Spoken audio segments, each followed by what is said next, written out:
Hello everyone, welcome to my channel. चलिए देखते हैं मार्केट ने कैसे परफॉर्म किया है आज, और इस वाली वीक में मार्केट कैसे परफॉर्म कर सकती है। लास्ट वीक में जैसे हमने डिस्कस किया था कि मार्केट 22,850 के आसपास लो लगाएगी और वहाँ से एक रिवर्सल हम एक्सपेक्ट कर सकते हैं। तो सेम उसी प्रोसीजर से, उसी तरीके से मार्केट बिहेव कर रही है। और जैसे कि मैंने ये डेली का टाइम फ्रेम ओपन किया हुआ है, तो हम कल के लिए थोड़ा एनालिसिस कर लेते हैं। इस वीक में तो हार्डली 2 दिन ही बचे हैं, थर्सडे और फ्राइडे। आज वेडनेसडे कंप्लीट हो गया है, तो वेडनेसडे कंप्लीट हो गया। हम इसको एक बार वीकली के टाइम फ्रेम पे भी देख लेते हैं। तो जैसे कि ये मैंने वीकली का टाइम फ्रेम मैंने ओपन किया हुआ है। एक ये मार्केट साइडवेज होके थोड़ा सा पिछले 3 हफ्ते लगभग साइडवेज परफॉर्म होके इस वीक भी रैली दी है, और पिछले हफ्ते भी मार्केट ने रैली दी है।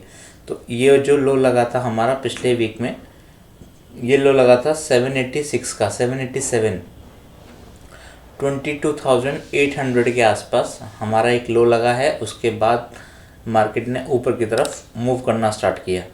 अब जैसे कि मैंने बजट वाले दिन भी एक छोटी सी रिकॉर्डिंग बनाई थी, उसके अंदर मैंने यही बोला था कि जो बजट सेशन होगा वहाँ पर ओवरऑल उस दिन सैटरडे के दिन साइडवेज टू बियरिश रहेगा और अगले दिन मूवमेंट आ सकती है। तो अगले दिन ही हमने मूवमेंट देखी, मंडे के दिन। अब ये मंडे का जो डेट है वो ये वाला है। ये हमारा सैटरडे की कैंडल थी, ये दोनों तरफ मूवमेंट आई है और बीचों बीच लगभग हमारा मार्केट क्लोज हो गया था। उसके बाद एक गैप डाउन ओपनिंग हुई, जो 23,200 के आसपास का लेवल हम एक्सपेक्ट कर रहे थे, वहाँ तक लगभग आया 200 टू 250 के बीच में, और फिर वहाँ से वापस से एक ऊपर की तरफ मूव कंसिडर किया गया, ऊपर की तरफ मूव स्टार्ट हो गया। अब इसमें हम ज़रा अगर देख लें रिट्रेसमेंट का लेवल, मैं इसको 1 आवर के टाइम फ्रेम पे लेके जाता हूँ। पहले मैं डेली के टाइम फ्रेम पे बता देता हूँ कि डेली के टाइम फ्रेम पे अब हम पूरे ऊपर से, ये जो हाई हमारा ऑल टाइम हाई लगा था 26,277 का, ये मैंने एक हाई पकड़ा, इसको मैं अभी कोऑर्डिनेट कर दूंगा, और एक ये हमारा लो था। मैं इसको एक बार कोऑर्डिनेट कर देता हूँ। कोऑर्डिनेट करने पे 26,000, इसका जो हाई है हमारा 26,277 है, 277.35, और इसका जो लो था, ये जो कैंडल बनी है, ये लो हमारा बना है 787 का, 786.90, 786.90, ये हमारा एक लो लगा है। अब हम देखें तो यहाँ से रिट्रेसमेंट मैंने पूरी इस वाले लो तक की मैंने लगा दी है। अब आप देखो 23% वाला जो लेवल क्रॉस कर चुका है, 38.2% का लेवल अभी आना बाकी है, तो 24,150-120 के अराउंड, 24,100 और 150 के बीच में 38% का लेवल आएगा, 50% का लेवल है, और मैक्सिमम 24,944 का लेवल है, मतलब 950 के आसपास। 950 के ऊपर रिवर्सल क्लोजिंग आती है तो हम ट्रेंड चेंज के लिए बात करेंगे। अभी हम सिर्फ ट्रेंड लाइन, ये जो देखो चैनल, ये मैंने पैरेलल चैनल बनाया हुआ है, इस चैनल के जस्ट आसपास ही मार्केट अभी नीचे से रिवर्सल लेके उसके आसपास आई है। हो सकता है कल का दिन भी यहाँ पर एक साइडवेज मूव रहे, और फिर परसों जो कि हमारा फ्राइडे है, फ्राइडे को एक मूव ऊपर की तरफ मिले जो 24,000 तक जा सकता है। तो कल की जो एक्सपायरी है, मैं एक्सपेक्ट कर रहा हूँ कि वो साइडवेज ही रहने वाली है। बेयर मिनिमम कोई बड़ी मूवमेंट आ जाए, पर वो साइडवेज टू बुलिश रहेगी। और अगर और फ्राइडे वाले दिन मैं 24,000 तक के लेवल परसों तक मैं एक एक्सपेक्ट कर रहा हूँ। अगर इन केस ये लेवल थोड़ा सा नीचे टच डाउन होता है और 600 के नीचे मूव करना स्टार्ट करता है तो ये वाला जो गैप है, एक छोटा सा गैप जो कंसिडर की ये बना था, हो सकता है ये फिल आउट हो जाए।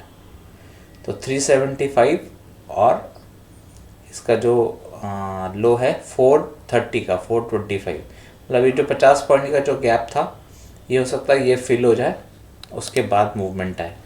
तो ऊपर की तरफ मैक्सिमम फ्राइडे तक 24,000 या 38.2% का जो लेवल है वो फ्राइडे तक आए, या हो सकता है नेक्स्ट वीक आए। अभी हम फ्राइडे तक वॉच करेंगे। और नीचे का लेवल हमारा 23,300 से लेके 400 के बीच में एक ये ब्रॉडर रेंज होगी, 300 नीचे और ऊपर 800 और 900 तक। तो हो सकता है नेक्स्ट वीक ही एक हमें मूव देखने को मिल सकती है।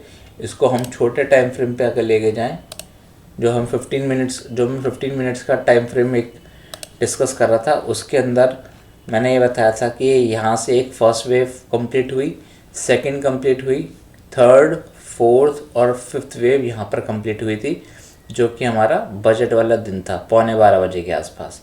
वहाँ से एक ABC के फॉर्म में सेकंड वेव कंप्लीट हुई, A, B एंड C। ये हमारा सेकंड वेव यहाँ पे कंप्लीट हुआ।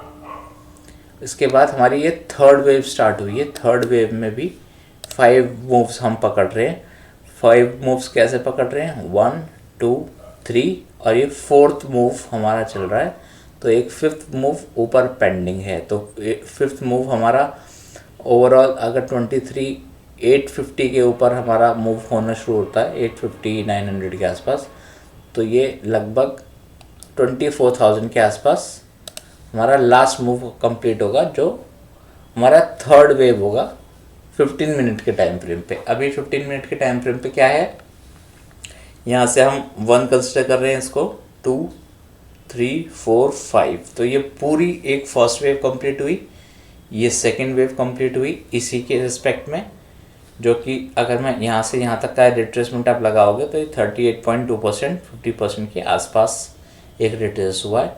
इसके बाद हमारे थर्ड वेव का स्टार्ट हो गया। थर्ड वेव में 4th वेव चल रही है। वो अभी वेव एनालिसिस थोड़ा सा आपको डिफ़िकल्ट रहेगा समझना, बस ऊपर ऊपर से आप समझो कि ये एक नॉमिनल करेक्शन है, छोटा करेक्शन आएगा यहाँ पर और वापस से ये high break in future next week तक ये ब्रेक हो जाना चाहिए।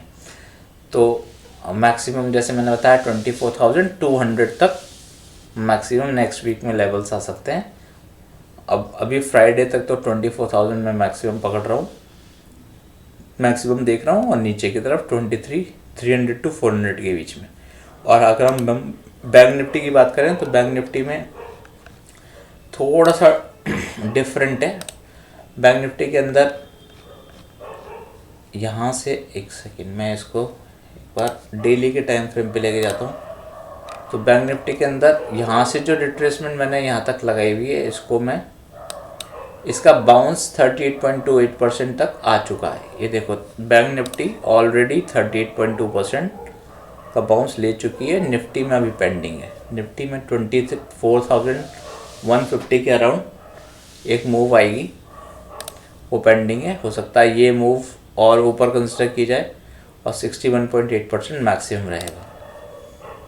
तो ये तो रहा हमारा बैंक निफ्टी और निफ्टी का एनालिसिस। अगर ये आपको वीडियो पसंद आई इसको मैक्सिमम शेयर कीजिए, लाइक कीजिए, सब्सक्राइब कीजिए इस चैनल को। आने वाली फ्यूचर की प्रेडिक्शंस इंडेक्स के बेसिस पे और स्टॉक स्पेसिफिक आप अपना काम करते रहिए। स्टॉक स्पेसिफिक हम यहाँ पर डिस्कशन नहीं कर सकते as per the SEBI guidelines. तो इतना ही रखते हैं इस वीडियो में। सो थैंक यू गाइस, मिलते हैं कल। हम डेली के एनालिसिस भी अब स्टार्ट करेंगे और वीकली एनालिसिस भी देंगे। So thank you guys, see you tomorrow.